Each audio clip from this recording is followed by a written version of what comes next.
melanglang buana di Amerika Serikat guna mengunjungi kedua anaknya yang tengah menimba ilmu di sana.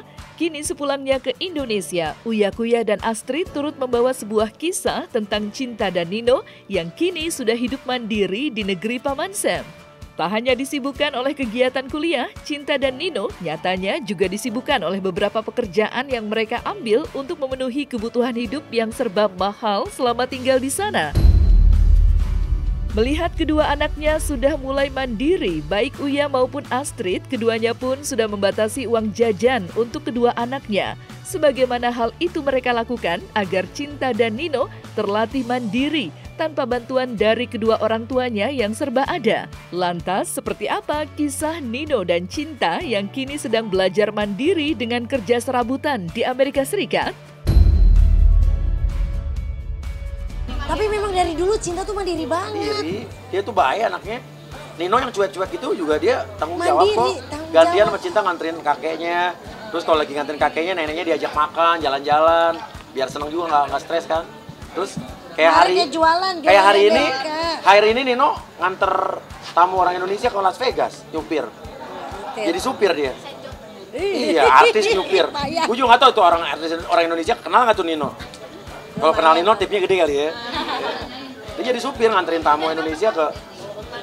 Tapi emang dari dulu ya anak-anak gue dari kecil selalu ada sesuatu atau ada apa kayak mereka ada kerjaan nih mah ada kayak gini atau ini jadi itu.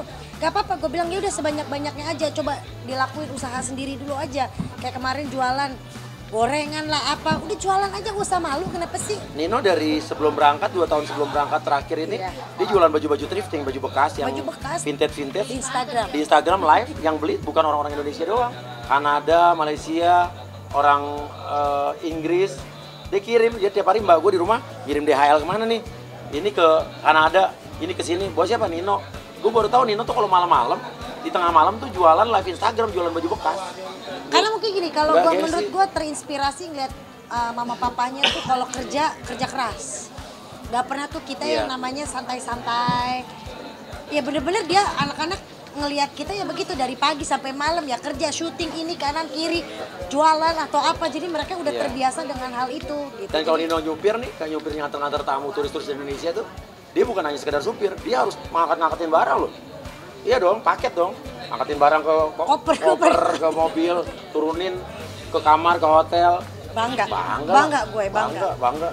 Bangga dia bisa begitu. Dan ibaratnya kan gitu juga dia melatih public speaking dia. Dia bertemu dengan orang baru, orang lain, dia harus membuka conversation dengan orang. Itu akan berguna di dia masa mendatang. Dia bertemu dengan orang, kita nggak tahu. Siapa tahu yang diantar sama dia, tamu yang diantar dari Indonesia nih, tamu-tamu ini dia pengusaha apa, punya perusahaan apa, nanti bisa kerja sama bisnis, dia kerja sama dia, kita nggak tahu. Semua pasti akan terbuka jalur-jalur itu kayak gitu, dari kerjaan yang mungkin sepele tapi bisa jadi terbuka apa ya, koneksi baru gitu. Nino baru tadi malam, Pak, uang bulanan belum ditransfer. Jadi telat, gue udah telat, harusnya gue ngasih bulanan tanggal 28, udah tanggal 3 gue belum ngasih. Tapi anak gue saking sopannya baru, Pak, uang bulanan belum. Setelah 6 hari baru nanya, oh iya papa lupa, udah gue transfer. Artinya mereka tetap dapat bulanan? Dapat bulanan tapi pas-pasan, cuma $1.000 sampai $1.200 buat bayar listrik, buat bayar air, bayar gas. Bayar gas, bayar apa tukang kebun, taman. Itu mereka ngatur bayar sendiri. Pot-pot sendiri, maksudnya buat ini, buat rumah lah. Gitu. Cinta Nino tuh cuma dapat Cinta $1.200, kadang-kadang $1.200 sebulan untuk di luar negeri, tapi untuk biaya hidupnya termasuk semua ya, bensin segala macam. Teman-temannya dia cerita, teman-teman kamu berapa? Ada yang 6.000, ada yang 10.000. Ada 10.000. Jauh banget, Nino cuma 1.000 sama Cinta. Sengaja ya ngasih segitu. Sengaja. Yang penting mereka cukup. Kalau kurang bilang papanya, tapi selama ini jarang banget mereka bilang kurang. Nggak pernah minta. Terakhir Cinta di sisa berapa belas dolar atau $7 aja dia, apa $2 ya sisa waktu itu. Dia nggak tak, gue taunya cuma gara-gara gue minta beliin kentang goreng, ubi goreng buat kakeknya di rumah sakit. Tiba-tiba uangnya kurang, baru tahu tuh isi tinggal $3. Dia nggak minta sama gue, nggak minta, bener-bener nggak minta. Anak-anak gue tuh sebetulnya udah 3 tahun 4 tahun terakhir nggak dapet uang jajan waktu di Indonesia, karena udah dapet duit dari YouTube sendiri. Nah dia baru dapat 2 jajan lagi setelah dia kuliah di luar negeri. Karena ya tanggung jawab gua kan. Kalau di Indonesia mereka udah bener 4 tahun nih demi Allah mereka nggak pernah dapat uang jajan. Nggak pernah, mereka beli bajunya pakai duit sendiri. Karena duit dari YouTube-nya. Lumayan aja dibikin gitu ya, ya karena mereka udah punya penghasilan. Penghasilan dari YouTube mereka gede kan. Buat aku masih uang jajan lagi. Karena kadang kita juga selalu ngomong sama anak-anak, orang tuanya mampu, tapi kalau misalnya mereka tuh tetap harus bekerja, tetap harus mencari duit sendiri, karena suatu saat kan kita nggak akan ada. Mereka bisa berdiri sendiri dengan kekuatannya sendiri, itu. Kayak di YouTube aja mereka dapat penghasilan. Tapi kalau dia ngeditnya pakai karyawan gue, dia harus ikutan patungan bayar gaji karyawan gue. Enak aja. Iya kan? Ya kalau dia pakai alat-alat komputer gue, kita harus bagi bertiga. Jadi uang operasional, penyusutan komputer dan alat-alat edit itu harus dibagi 3. Itu gue ajarin anak-anak dari dulu buat profesional. Yep.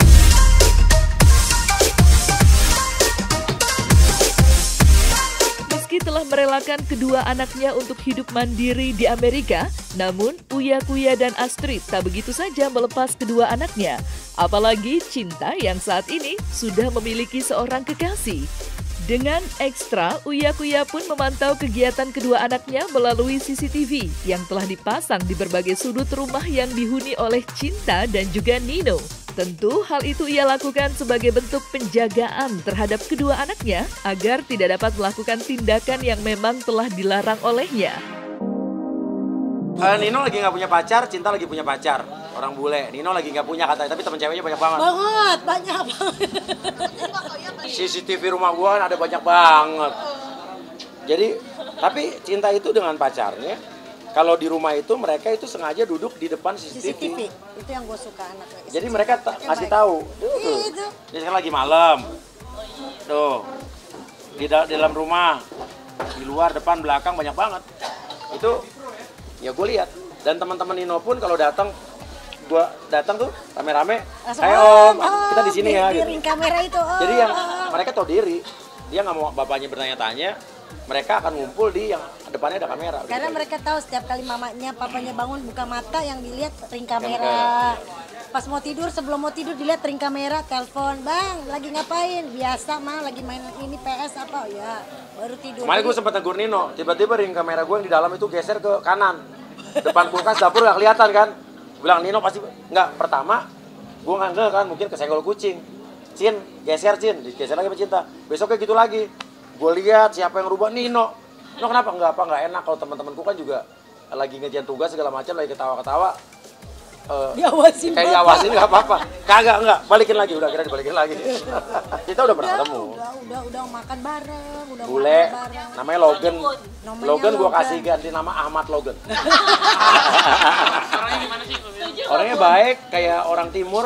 Iya, itu Jadi kalau yang ketemu, luar biasa ya. Ketemu Salim dia bule, tapi dia masih tinggal dengan orang tua. Diajarin sama Masih budaya. Kalau bule itu kan biasanya umur 17 tahun udah keluar dari rumah kan. Dia masih tinggal dengan nenek, dengan ibunya. Ya. Dia masih nganterin nenek ke rumah sakit. Iya, kayak gitu-gitu lah, Terus anak yang nganterin ikut nengok kakeknya Cinta ke rumah sakit. Jadi masih kayak orang timur, bule yang ke timur-timuran lah. ya itu makanya gue juga Cinta.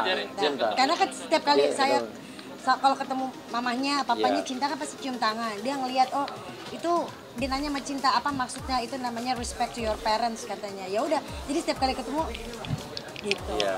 Good. Makanya diganti namanya. Ahmad Logan. Gue sih nggak mau menghalang-halangi ngelarang anak gue pacaran, cuman yang penting anaknya baik. Tapi gue langsung bilang sama Cinta, kita adalah orang Muslim, kita adalah orang Indonesia, orang Timur. Dan gue langsung bilang sama cowoknya, Cinta itu Muslim, Cinta itu nggak bisa makan babi, Cinta itu nggak boleh minum minuman alkohol, Cinta itu punya adat istiadat dan kebiasaan yang harus dijaga. Gue langsung bilang gitu, gue to the point ngomongnya. Sama pacarnya Langsung ngomong begitu, iya ngerti dia. Mau bapaknya juga cerita. Cinta Nino tuh tipikal yang dua-duanya sebenarnya suka curhat. Kalau lagi ngobrol, kita kayak lagi Iya. makan berempat gitu ya, ngobrol aja biasa. Suka ngobrol, suka ini. Ya kalau curhat sih paling curhat kalau selama ini sih, kalau selama di sana ya paling pelajaran. Dia kan awal-awal yang namanya juga beda bahasa kan, mother language-nya kan beda, di sana kan Inggris ya, itu dia agak menemui sedikit.